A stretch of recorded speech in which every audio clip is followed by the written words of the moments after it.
বাংলাদেশ এক পরাশক্তি চীনের সাথে কৌশলগত সম্পর্ক গড়ে তুলছে। আলহামদুলিল্লাহ, এই কাজটা বাংলাদেশকে একটা অনন্য উচ্চতায় পৌঁছে দেবে। চীন সফরে আমাদের কি কি কৌশলগত সুবিধা দিচ্ছে সেটা নিয়ে আমার দর্শকদের জানাবো আলাদা এপিসোড কইরা, কিন্তু আমাদের ভুলে গেলে চলবে না যে আমাদের আর একটা দেশের সাথে সম্পর্ক তৈরি করতে হবে কৌশলগত, আমেরিকার সাথে দীর্ঘমেয়াদে। কিভাবে সেই সম্পর্ক রচনা করা যাবে সেটা নিয়ে আমাদের অবশ্যই আউট অফ দ্য বক্স চিন্তা করতে হবে, সৃজনশীল হইতে হবে আমাদের চিন্তাটা। কৌশলটা দীর্ঘমেয়াদী হবে। আমেরিকার সরকার পরিবর্তন হইলেও আমাদের সম্পর্কের যেন পরিবর্তন না হয়, আমাদের সফট পাওয়ার বাড়বে। এভাবেই সূক্ষ্ম ব্যালেন্স কইরা আমাদের চলতে হবে। আমাদের অঞ্চলে আমরা এমন দেশ দেখছি যারা চীনের বলয়ে ঢুকা আমেরিকা থেকে দূরে সরে গেছে। একমাত্র পাকিস্তানি এই অঞ্চলে চীন আর আমেরিকার সাথে সেই 70 দশকে যুগপৎ একই রকম ভালো সম্পর্ক রেখে আসছিল, সে আর এক গল্প। তবে মনে রেখেন, আজকের চীনের পরাশক্তি হিসেবে উত্থানের পিছনে পাকিস্তানের ভূমিকা আছে।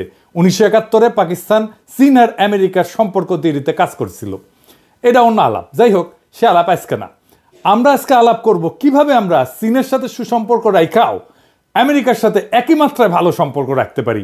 যদিও আমরা জানি যে প্রফেসর ইউনূসের আমেরিকান লবির সাথে ভালো সম্পর্ক আছে, বাট স্টিল এইটা আমাদের একটা গুরুত্বপূর্ণ বিষয়, কারণ প্রফেসর ইউনূসকে তো আমরা চিরজীবন পাবো না। কিন্তু আমাদের এমন একটা আমেরিকার সাথে সম্পর্ক তৈরি করে রাখতে হবে যেইটার বেনিফিট আমরা যুগ যুগ ধরে পাবো। কি সেটা? আসেন সেই আলাপটা করি। আমেরিকার সাথে সম্পর্ক উন্নয়নের সময় আমাদের মাথায় রাখতে হবে এমন একটা কৌশলের কথা যা ট্রাম্পের একটা অন্যতম প্রধান নির্বাচনী প্রতিশ্রুতির সাথে যুক্ত। যেই নির্বাচনী প্রতিশ্রুতিকে আমরা পূরণ করার ক্ষেত্রে সাহায্য করতে পারি ট্রাম্পকে। কি হইতে পারে সেটা? আমরা ট্রাম্পের যেই নির্বাচনী প্রতিশ্রুতি পূরণ করতে পারবো তা হচ্ছে আমেরিকার বাণিজ্য ঘাটতি পূরণ। না, আমরা সব দেশের সাথে না, বাংলাদেশের সাথে আমেরিকার বাণিজ্য ঘাটতি পূরণ করতে পারি। আমেরিকা থেকে বাংলাদেশ আমদানির চেয়ে রপ্তানি 3 গুণ বেশি করে। মানে 2022 সালে বাংলাদেশ যুক্তরাষ্ট্র থেকে $283 কোটি পণ্য আমদানি করছে, যা দেশের মোট আমদানির 3.7%। একই অর্থ বছরে বাংলাদেশ থেকে যুক্তরাষ্ট্রে রপ্তানি হয়েছে $780 কোটি পণ্য। এটা দেশের মোট রপ্তানি আয়ের প্রায় 20%, 19.2%। এটা আমাদের শুনতে ভালো লাগে, তাই না? আমাদের ভালো লাগবে, কিন্তু আমেরিকার কি শুনতে ভালো লাগে? আমরা তোমাদের থেকে কিনি এত বেশি, তোমরা কেন আমাদের থেকে কম কেন? এটা তো আমেরিকা বলবে, তাই না? আমরা ইন্ডিয়া থেকে বেশি কিনি আর বেশি কম ইন্ডিয়াতে, এদিকে আমাদের ভালো লাগে? লাগে না তো। আমরা বারবার মনে করাই দিই না এটা। আমরা বলি পর্বত সম বাণিজ্য ঘাটতি ভারতের সাথে, তাই না? তাইলে তো আমরা কিছু কিনলেই পারি, তাই না? জি না, যা কিছু কিনলে হবে না, আমাদের এমনভাবে কিনতে হবে যা আমাদের লাগে, প্রতিনিয়ত লাগবে অনন্তকাল ধরে, আর আমরা সেইটা কিনবো। ওই জিনিস যেখানে উৎপাদিত হয় সেই অঞ্চলের সিনেটর কংগ্রেসম্যানদেরকে যুক্ত করব এই বাণিজ্য প্রক্রিয়ার সাথে। এই সিনেটররা তাদের অঞ্চলের বাণিজ্য বাড়ানোর জন্য কাজ করবে, আর তারা আমাদের রাজনৈতিক বন্ধু হয়ে উঠবে। এই রাজনীতিবিদদের মধ্যে ডেমোক্র্যাটরা থাকবে, রিপাবলিকানরাও থাকবে। আমরা বাংলাদেশ ইস্যুতে সেই স্টেটগুলোর বাই পার্টিজান 2 পার্টিরই সাহায্য পাবো, কারণ টেকায় কথা বলে, তাই না? তো কিভাবে আমরা কাজটা করব? বাংলাদেশ আমেরিকার কৃষি প্রধান রাজ্যগুলোর সাথে সরাসরি চুক্তি কইরা খাদ্যপণ্য আমদানি বৃদ্ধি করবে, যা আমেরিকান রাজনীতিবিদদের সমর্থন আদায় সাহায্য করবে। এই সমর্থন কাজে লাগায় বাংলাদেশ রপ্তানির জন্য আমেরিকার বাজারে বিভিন্ন সুবিধা, যেমন ট্যারিফ হ্রাস, কোটা বৃদ্ধি, এগুলো নিশ্চিত করবে। পাশাপাশি আমদানিকৃত কাঁচামাল প্রক্রিয়াজাত করে তৃতীয় দেশে রপ্তানি বাড়ায় বাণিজ্য ভারসাম্য উন্নত করা হবে। এই কৌশল ট্রাম্পের বাণিজ্য ঘাটতি কমানোর নীতির সাথে সামঞ্জস্যপূর্ণ হয়। এটা বাংলাদেশের জন্য রাজনৈতিক লাভ বয়ে আনবে। এই পরিকল্পনায় যাওয়ার আগে আমাদের দেখতে হবে কেন আমরা আমেরিকার কৃষি পণ্য বেছে নিলাম, কেনই বা আমেরিকার সাথে সম্পর্ক উন্নয়নের জন্য এই কূটনীতিতে লিপ্ত হইতে চাই। আমাদের একটা জিনিস এখানে বুঝতে হবে, আমেরিকায় হার্টল্যান্ড বলে একটা জায়গা আছে, মানে আমেরিকার হৃদয়। সো আমেরিকার এই হৃদয়কে আমরা কেন বিজয় করতে চাই, আসেন আমরা বুঝে দেখি। আমেরিকার হার্টল্যান্ড বলতে সাধারণত মধ্য পশ্চিমাঞ্চলের কৃষিভিত্তিক রাজ্যগুলোকে বোঝায়, যা আমেরিকার অর্থনৈতিক, সাংস্কৃতিক এবং রাজনৈতিক পরিচয়ের মূল ভিত্তি হিসেবে বিবেচিত হয়। এই রাজ্যগুলোকে বলা হয় হার্টল্যান্ড। তাদের ভৌগোলিক অবস্থান, কৃষির উপরে নির্ভরশীলতা এবং ঐতিহ্যবাহী আমেরিকার মূল্যবোধের জন্য তাদেরকে হার্টল্যান্ড বলা হয়। এদের রাজনৈতিক গুরুত্ব অপরিসীম, বিশেষ করে নির্বাচনী প্রক্রিয়া এবং নীতি নির্ধারণে। তাই আমরা এই হার্টল্যান্ডকে টার্গেট করব। তো কেন এটাকে হার্টল্যান্ড বলা হয়? এক নম্বর কারণ হইতেছে এটা কৃষির কেন্দ্রস্থল, যেমন আইওয়া, Nebraska, Kansas, Illinois, south Dakota. এইটা আমেরিকার সোয়াবিন, ভুট্টা, গম, গবাদি পশু এই উৎপাদনের 60%-এর বেশি যোগান দেয়। যেমন ধরুন আইওয়া একাই যুক্তরাষ্ট্রের 30% সোয়াবিন উৎপাদন করে। 2 নম্বর কারণ হচ্ছে ভৌগোলিক অবস্থান। এই রাজ্যগুলা যুক্তরাষ্ট্রের মধ্যাঞ্চলে, তাই না, দেখতেছেন তো, যা দেশটাকে পূর্ব পশ্চিম উপকূলের সাথে সংযুক্ত করছে। 3 নম্বর কারণ হচ্ছে সাংস্কৃতিক প্রতীক। এটা আমেরিকার হার্টল্যান্ডকে আসলে রিয়েল আমেরিকা বলা হয়, যেমন যেখানে কঠোর পরিশ্রম, পারিবারিক মূল্যবোধ এবং সাম্প্রদায়িক ঐক্য এটা প্রাধান্য পায়। তো এই হার্টল্যান্ডের রাজনৈতিক গুরুত্বটা কেন বেশি? 5টা কারণ আছে রাজনৈতিক গুরুত্ব বেশি হওয়ার কারণে। 1 নম্বর কারণ হইতেছে এইটা প্রেসিডেন্ট নির্বাচনের নিয়ামক। আইওয়া ককাস এইটা প্রত্যেক প্রেসিডেন্ট নির্বাচন চক্রের প্রথম প্রাইমারি প্রতিযোগিতা হয় এইখানে আইওয়াতে। এখানে যে প্রার্থী জয়ী হয় মিডিয়া কাভারেজ সে বেশি পায়, ন্যাচারালি প্রথম হয়েছে ইলেকশন। যেমন জিমি কার্টারে যে 1976 সালে, ওবামা 2008 সালে এইখানে জিতেই নিশ্চিত করছিল সে আসলে জিতে যাবে ফাইনাল ইলেকশনে। 2 নম্বর হইতেছে ইলেকটোরাল কলেজের ভোট। হার্টল্যান্ড রাজ্যগুলোতে মোট 40 থেকে 50টা ইলেকটোরাল ভোট আছে, যেমন মিসৌরিতে 10টা, আইওয়াতে 6টা। এইগুলো কিন্তু সুইং স্টেট, মানে প্রেসিডেন্ট নির্বাচনের ফলাফল নির্ধারণে অত্যন্ত গুরুত্বপূর্ণ এইখানকার ভোটগুলা। 3 নম্বর হইতেছে কৃষি লবির শক্তি। American farm bureau federation, AFBF, এবং ন্যাশনাল কর্ন গ্রোয়ার্স অ্যাসোসিয়েশন এর মতো সংগঠনগুলা কৃষিনীতি, তারপরে ভর্তুকি, বাণিজ্য চুক্তিতে সরাসরি প্রভাব রাখে মার্কিন নীতি নির্ধারণে। যেমন চীন মার্কিন বাণিজ্য যুদ্ধের সময় হার্টল্যান্ড সিনেটররা ট্রাম্পকে চাপ দিছিলেন যে সোয়াবিন রপ্তানির এই যে সমাধান করতে, দেখছেন। 4 নম্বর হচ্ছে এনার্জি নীতিতে প্রভাব এই অঞ্চলের। এরা ইথানলের উৎপাদন করে। ইথানল মানে মদ তৈরিতে লাগে আর কি। ওই আইওয়া আর নেব্রাস্কা যুক্তরাষ্ট্রের 50% ইথানল উৎপাদন করে। আমেরিকার জ্বালানি নীতি তাদেরকে বাদ দিয়ে করতে পারে না। হার্টল্যান্ডের সিনেটররা প্রায় জ্বালানি মিশনে ইথানল ম্যান্ডেট আছে, যেমন এই যে রিনিউয়েবল ফুয়েল স্ট্যান্ডার্ড, এই সমস্ত বাধ্যতামূলক করার জন্য ভোট দেন। 5 নম্বর হচ্ছে বাণিজ্য নীতিতে প্রভাব। হার্টল্যান্ডের রাজ্যগুলো কৃষি রপ্তানির উপরে নির্ভরশীল, যেমন আইওয়ার 30% অর্থনীতি কৃষি সম্পর্কিত। তাই বাণিজ্য চুক্তি বা ট্যারিফ ইস্যুতে তাদের যে মতামত সেইটা সরাসরি ওয়াশিংটনের সিদ্ধান্তকে প্রভাবিত করে। 6 নম্বর হইতেছে সাংস্কৃতিক যুদ্ধের প্রতীক।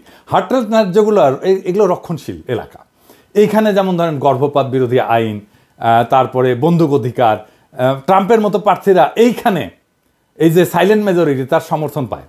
এইবার এসে বুঝে দেখি একটা খুব ইন্টারেস্টিং জিনিস, যে হার্টল্যান্ডের 5টা প্রধান রাজ্য কী এবং তাদের প্রভাবগুলো কোথায় কোথায়। এডিটর সাহেব এটা একটু দেখান, এই যে প্রভাবগুলো। রাজ্যের নাম লিখবেন, তারপরে প্রধান পণ্য লিখবেন, রাজনৈতিক নেতা কে ওই অঞ্চলের প্রধান, আর প্রভাবের ক্ষেত্রটা কি। যেমন ধরেন আইওয়া, প্রধান পণ্য কি? প্রধান পণ্য সোয়াবিন, ভুট্টা।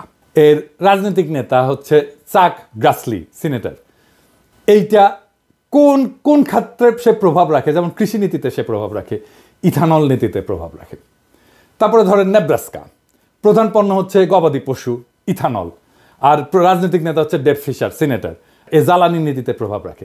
তারপরে ধরেন কানসাস, এটা গম, সিরিয়াল এগুলো উৎপাদন করে, এর প্রধান রাজনৈতিক নেতা হচ্ছে জেরি মোরান, এটা বাণিজ্য চুক্তিতে এটা প্রভাব রাখে। তারপরে ধরেন ইলিনয়, এটার প্রধান পণ্য হচ্ছে সয়াবিন, এইটার প্রধান রাজনৈতিক নেতা হচ্ছে ডিক ডারবিন, এটা ট্রান্সপোর্টেশন অবকাঠামোতে এটা ভূমিকা রাখে। তারপরে ধরেন সাউথ ডাকোটা, এটা গবাদি পশু, ভুট্টা, এটার রাজনৈতিক নেতা হচ্ছে জন থিওন, আর আদিবাসী নীতিতে এ ভূমিকা রাখে। হার্টল্যান্ডের সাথে বাণিজ্য কেন বাংলাদেশের জন্য গুরুত্বপূর্ণ হবে? আসেন এটা একটু বুঝে দেখি। হার্টল্যান্ড রাজ্যগুলোর সাথে বাণিজ্য বা কূটনৈতিক সম্পর্ক গড়ে তুললে বাংলাদেশ কয়েকটা সুবিধা পেতে পারে। 1, কৃষি আমদানিতে রাজনৈতিক সমর্থন পেতে পারে। আইওয়া বা নেব্রাস্কার সোয়াবিন, গম আমদানি বাড়লে তাদের সিনেটররা বাংলাদেশের পক্ষে ট্যারিফ বা জিএসপি পুনর্বহালের লবি করবে।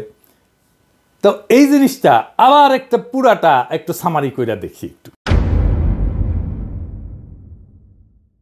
তো আমরা তো দেখলাম যে কোন কোন আমেরিকান স্টেটের সাথে আমরা বাণিজ্য করবো, আর সেই বাণিজ্য উদ্যোগের সাথে কোন রাজনীতিবিদকে যুক্ত করব, সেটা তো প্রথমে আমাদের চিহ্নিত করতে হবে। এবং আমরা দেখলাম যে কৃষি প্রধান রাজ্যগুলো কি কি। আইওয়া, এখানে সোয়াবিন, ভুট্টা পাওয়া যায়। টেক্সাস, গম, গবাদি পশু। Illinois, soybean. ক্যালিফোর্নিয়া, বাদাম, দুগ্ধজাত পণ্য। নেব্রাস্কা, গবাদি পশু, এগুলোও যুক্ত হইতে পারে। আমি যেগুলো দেখালাম এটার বাইরে এই রাজ্যগুলো যুক্ত হইতে পারে। এই রাজ্যগুলো কৃষি রপ্তানির উপর নির্ভরশীল এবং তাদের প্রতিনিধিরা, সিনেটররা বাণিজ্য চুক্তির মাধ্যমে কৃষকদের স্বার্থ রক্ষায় সক্রিয়। ট্রাম্প সমর্থিত রাজ্যগুলোতে রিপাবলিকান নেতাদের সাথে সম্পর্ক গড়ে তুললে যুক্তরাষ্ট্রের ফেডারেল পর্যায়ে সমর্থন পাওয়া সহজ হবে। এই স্টেটগুলোর প্রভাবশালী সিনেটরগুলো তো আমরা নাম দেখলাম, শুনলাম। এর বাইরেও ধরেন টেক্সাসে টেড ক্রুজ আছে, ও কিন্তু রিপাবলিকান সিনেটর। আর জন কর্নিন আছে, সেও রিপাবলিকান সিনেটর। নেব্রাস্কার ডেভ ফিশার, সে কিন্তু রিপাবলিকান সিনেটর। এরপরে আমরা করবোটা কি? আমরা স্টেট স্তরে চুক্তি এবং কূটনীতি শুরু করতে হবে। এর মধ্যে করতে হবে MOU সিগনেচার করতে হবে, মেমোরান্ডাম অফ আন্ডারস্ট্যান্ডিং। এই যে টার্গেট রাজ্যগুলো, সেটার সাথে দীর্ঘমেয়াদী চুক্তি করে গম, সোয়াবিন, ডাল ইত্যাদি আমদানি নিশ্চিত করা বাংলাদেশ আমাদের লাগেই। বাংলাদেশ প্রত্যেক বছর আইওয়া থেকে 1 মিলিয়ন টন সোয়াবিন আমদানি চুক্তি করতে পারে। তারপর করতে হবে রাজনৈতিক লবিং। আমেরিকান সিনেটরদের বাংলাদেশ সফরে আমন্ত্রণ জানাতে হবে এবং কৃষিখাতের সম্ভাবনা দেখাইতে হবে। ওয়াশিংটন ডিসিতে বাংলাদেশ দূতাবাসের মাধ্যমে ট্রেড কাউন্সিল গঠন করতে হবে, যা টেক্সাস, আইওয়ার মতো রাজ্যের সাথে সংযোগ স্থাপন করবে। আমরা আরও অনেক কিছু করতে পারি, যেমন ধরেন বাংলাদেশ আইওয়া এগ্রিকালচারাল পার্টনারশিপ, এরকম ইভেন্ট আয়োজন করতে পারি যেখানে আমেরিকান কৃষক এবং বাংলাদেশি ক্রেতাদের সংযুক্ত করা হবে। এই কৌশল যে কাজ করে এটা চীন করে দেখাইছে। 2020 সালে চীন আইওয়ার সাথে 200 বিলিয়নের সোয়াবিন চুক্তি করছিল, যা চীন আর আমেরিকার রাজনৈতিক সম্পর্ক উন্নয়নে সাহায্য করছিল। এখন ধরেন কতটা খাদ্যপণ্য আমদানি করা যাইতে পারে? আমার হিসাবে, আমি তো এক্সপার্ট না, তারপরেও আমার যেটুকু পড়ে শুনে দেখলাম আর কি, ধরেন আইওয়া থেকে সোয়াবিন, ভুট্টা 5 বছরে বার্ষিক 1 মিলিয়ন টন সোয়াবিন আমদানি চুক্তি করা যেতে পারে। 500 মিলিয়ন এইটার দাম হবে আর কি প্রত্যেক বছরে। টেক্সাস থেকে গম, তারপরে গরুর মাংস, এটা আমরা আনতে পারি। তারপরে প্রক্রিয়াজাত গম, আটা, ময়দা, হালাল গরুর মাংস আমদানি, এটা প্রায় $200 মিলিয়ন মতো করা যেতে পারে। ক্যালিফোর্নিয়া থেকে দুধের পণ্য, দুগ্ধজাত পণ্য, পাস্তুরাইজড মিল্ক পাউডার, এটা ধরেন প্রায় 100 মিলিয়ন বছরে আমরা আমদানি করতে পারি। এরপরে যা করতে পারি তা হইতেছে আমদানিকে রপ্তানির সুবিধায় রূপান্তর করা। যেমন ধরেন ট্যারিফ কমানোর জন্য চাপ দেওয়া। বাংলাদেশি পোশাক শিল্পের জন্য আমেরিকার বাজারে ট্যারিফ বর্তমানে এটা বোধহয় 15.5% মতো। তো এইটা কমানোর জন্য আমরা বলতে পারি, চুক্তির শর্ত হিসেবে দিতে পারি। উদাহরণ হিসেবে আমরা বলতে পারি যে আমরা তোমাদের সোয়াবিন কিনবো, তোমরা আমাদের তৈরি পোশাকের ট্যারিফ কমাও। ট্যারিফ যদি হ্রাস পায় তাহলে রপ্তানি 20% বাড়ানো সম্ভব। আরও জায়গা আছে, যেমন কোটা বৃদ্ধি। চামড়া এবং হালকা ইঞ্জিনিয়ারিং পণ্যের রপ্তানি কোটা বাড়ানোর দাবি করতে পারি আমরা। এটা কিন্তু কোটার মধ্যে থাকার কারণে আমরা আরও বেশি রপ্তানি করতে পারি না এখন। এছাড়াও যেটা করা যেতে পারে সেটা হইতেছে ধরেন স্পেশাল ইকোনমিক জোন করা যেতে পারে। আমেরিকান কোম্পানিগুলোকে এই স্পেশাল ইকোনমিক জোনে বিনিয়োগের জন্য উৎসাহিত করা যেতে পারে, যা যুক্তরাষ্ট্রে রপ্তানিযোগ্য পণ্য উৎপাদন করবে। যেমন ধরা যাক মেডিকেল ডিভাইস, ওরা এটা আমাদের এখানে উৎপাদন করতে পারে, খুব অল্প জায়গা লাগবে কিন্তু অনেক প্রচুর দাম। আর কি করা যায়? যেমন ধরেন ভ্যালু অ্যাডেড রপ্তানি বৃদ্ধি, প্রক্রিয়াজাত খাবার রপ্তানি। আমেরিকা থেকে আমদানিকৃত সোয়াবিন থেকে সোয়াবিন তেল উৎপাদন করে মধ্যপ্রাচ্যে বা ইউরোপে আমরা রপ্তানি করতে পারি। জয়েন্ট ভেঞ্চার করতে পারি আমেরিকান কোম্পানিগুলোর সাথে পার্টনারশিপ করে, এগুলো প্রক্রিয়াজাত খাদ্য প্যাকেজিং, যেমন আমরা হালাল ফুড এইটার প্যাকেজিংগুলো করতে পারি, করে আবার আমেরিকাতেই বিক্রি করতে পারি। এটার উদাহরণ আছে কিন্তু।